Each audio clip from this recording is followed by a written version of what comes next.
My name is Sailaja Arungundram. I'm a faculty in chemistry and I've been teaching at PLU since 2020, the fall of 2020. My instruction in Veena started when I was 7 years old and I learned it all the way through high school, so maybe 15, 16, something like that. Then I stopped playing because my academics got very busy. Then I have been learning again from my guru for the last 3-4 years now. Since 2017 I resumed instructions with my guru. So my guru lives in Chennai, India, and she's an accomplished Veena player. My guru's name is Kalyani Ganesan, and she was a professor of music, professor of Veena at University of Music in Chennai. So this instrument Veena has 2 resonators and it has 4 strings. And the early beginnings of Veena is very similar to the harp, and in traditional Indian music it has its origins in an Indian instrument called Yari, and this current form of Veena is maybe I want to say 700 years old in its current form. So 4 strings and 3 strings for talam as or the rhythm, and there are different constructions of the Veena, and usually these are called, so these pegs are for adjusting the pitch, and but in the modern versions they have these kind of guitar kind of keys to adjust. So the fine tuning happens on this side, and so most times most people use the first 3 strings. It's pretty common to play that, and one can in theory play 5 octaves on the Veena, but the most commonly used, the ones I'll be using today, are probably 3 octaves. So 2 on the first string and 1 on the second string. So the Veena itself can be a solo instrument, and usually in a Veena concert there's a Veena player and 2 percussion instruments. Sometimes the Veena is played along with a violin, Indian classical, Carnatic classical violin, and there are 2 percussion instruments in the Veena. And sometimes Veena is also an accompanying instrument for a vocal concert. This is one of the few instruments that both women and men play in good numbers, not as a percussion instrument that is typically played by men, but Veena is well represented by people of both men and women.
This is my mom. My name is Shreya, and I'm a junior in high school, and this will be my 9th year learning Carnatic music.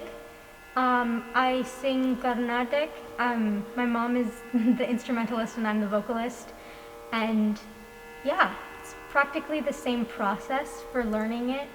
The song I played today is called Chalamela, and it's set in Ragam Shankarabharanam, and the talam is called Kanta Jati Arta Talam, which is a 12-beat talam, and it is composed by Swati Tirunal Maharaja, and Swati Tirunal Maharaja is also the painter of this painting. It's called Kadambari. She's the heroine of a Sanskrit play, and this is Kadambari playing the veena. And Swati Tirunal Maharaja was a king who was an expert in both music and all the fine arts, painting, and he has composed several compositions in Sanskrit. So the Pallavi is the first part of the song, and that, when you're singing, typically contains lyrics. And then the next segment of the song, which is the Anupallavi, is also a lyrical segment containing 2 stanzas. And the third part of the song is the Muktaiswaram, which, if you are singing, of course, you wouldn't use any lyrics, but when you're playing veena, it's all sort of notes. But when you play the Pallavi and the Anupallavi, and so you're playing to the lyrics, so you try to mimic the singer as much as possible. So that is where you see a lot of the, when you move your fingers on the string. So that kind of thing that you see. So this is said to mimic the voice. And when you sing the third part, which is the Muktai Swaram, so that is where you play the equivalent of the solfege, the Western equivalent of a solfege. Yeah. And there we don't play with so much slide. We try to bring the beauty of the raga in the placement of the swaras. And the next part is called the Charanam, which again is set to lyrics, and that's where we bring back the slide and we try to mimic the voice. And then the last part is called the Chittaswaram, which is again said to play the swaras by themselves. But this is to bring out the beauty of the raga, the structure of the raga. This is where it's really in full display. So my daughter's learning here, and the music teachers here, the Indian classical teachers, Carnatic teachers, they try to teach them in a way that the sounds would be familiar to them, because this Western music is all around them. A ragam in Carnatic music is very similar to a mode in Western music, and Shankarabharanam is the equivalent of the major scale in Western classical music.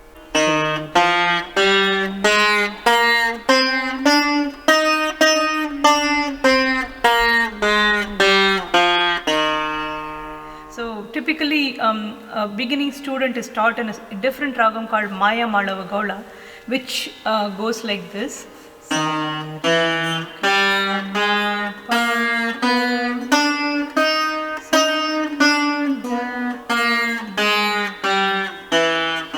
So this is the typical ragam that beginning students learn. In our South Indian culture, or in India in general, I could say, so Saraswati is the goddess of learning and also music. So anybody who starts to learn music would pray to Saraswati, and she's also the goddess we pray to when somebody starts their education as well. And we have a lot of, because we consider music and education as an embodiment of God, so we have a lot of reverence. And because of the way I have been raised, we feel that your feet should not touch an instrument or a book. So we never place an instrument on the floor, or try to not keep a book on the floor where it could get in, your feet could get in the way of the, you could accidentally stamp on a book or an instrument. So that's because of, we think these are embodiments of Goddess Saraswati herself.